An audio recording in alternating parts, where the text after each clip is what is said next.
Hello everybody, welcome to our 5-minute daily devotionals for today. This is a series of short videos sharing some thoughts on a passage mula sa ating Moravian daily text readings. And we continue sa ating pag-aaral ng Book of Ephesians, a letter from Paul to the believers sa Ephesus. And our passage today is taken from Ephesians chapter 4, verse 7 to 16. So just a quick review from the last video. In the first parts ng Ephesians chapter 4, Paul is saying that we should walk in a manner worthy of our calling to become children of God. Na dapat tayo mamuhay bilang mga anak. At kung anak ng Diyos, dapat ang pamumuhay natin ay reflecting yung pagka-Diyos sa ating buhay. We should not live our lives according to our own desires, but according to the will of God. And Paul is also suggesting, encouraging people na nagbabasa ng sulat na to do it with humility. Hindi tayo nagmamayabang. With gentleness, na hindi tayo naghihimasok. And with patience, na hindi tayo naiinip na dapat ganito na mangyari. No. It is something that is done with humility, gentleness, and patience. We do so being part of one body, having the one Spirit, having the one hope, having one Lord, one faith, one baptism, one God, and one Father. That sense of oneness, the unity that we have together and with God, comes as a result of our calling as children of God. Sa ating passage ngayon, Paul continues on speaking about this unity in the body of Christ and how God in His wisdom provided gifts, mga kaloob, mga instrumento ng Diyos to effect that unity para mangyari nga yung pagkakaisa na dinideclare ni Pablo.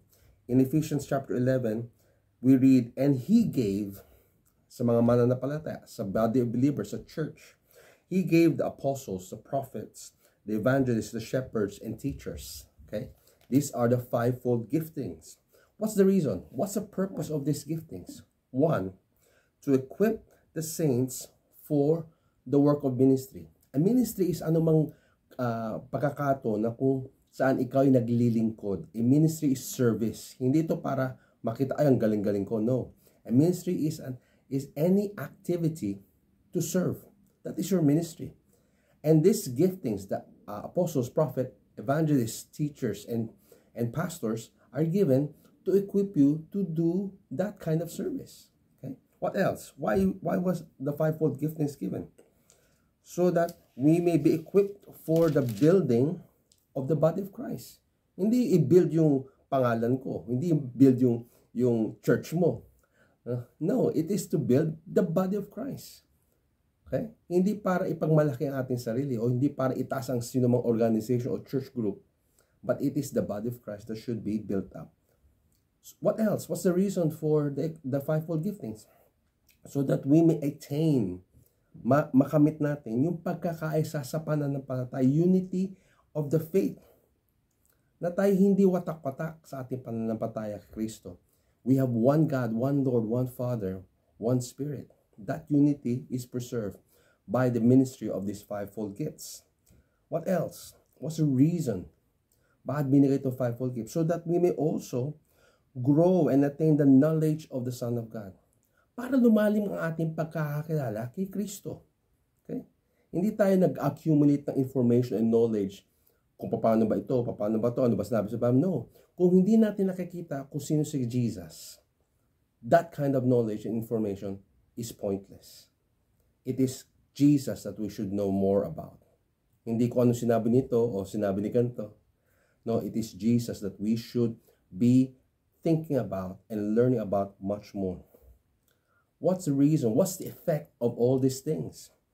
So that we may grow into maturity, into the fullness of Christ, according to verse 13. And what are the signs of maturity? Paano malaman nagmamature ka? Na nakikita na ikay lumalago. One, yung ang karakter ng Jesus nakikita sa buhay mo. Christ being our standard, people will recognize, oy, Kristiyano ka, no? Kasi I can see Jesus' character in you. What else? We are no longer like children. Hindi na tayo tossed around by the things that are around us. Pero tayo matatag, firm in our belief, firm sa ating pagkakaintindi kung sino si Kristo, kung sino tayo sa harapan ng Diyos. But also, we are maturing if we are speaking the truth in love. Hindi sapat na sabi mo kung ano yung totoo. Pero you have to say it with love, with the desire to show God's compassion and grace. Those are the signs of maturity. And that's why the fivefold giftings are given. Praise be to God na hindi tayo nakasalalala sa sarili nating kaalaman o kakayahan. Pero pinagkalooban tayo ng mga tao sa paligid natin para tayo lumago, sama-samang lumago kasama ni Kristo. I pray na ikaw ay maging kabahagi sa pagkilos na yun ng Diyos. If you have a gifting, use it. Not for yourself, but for other people and for the glory of God. Be encouraged. We are not alone. God is working in and through us. God bless you as you live out and follow God's word.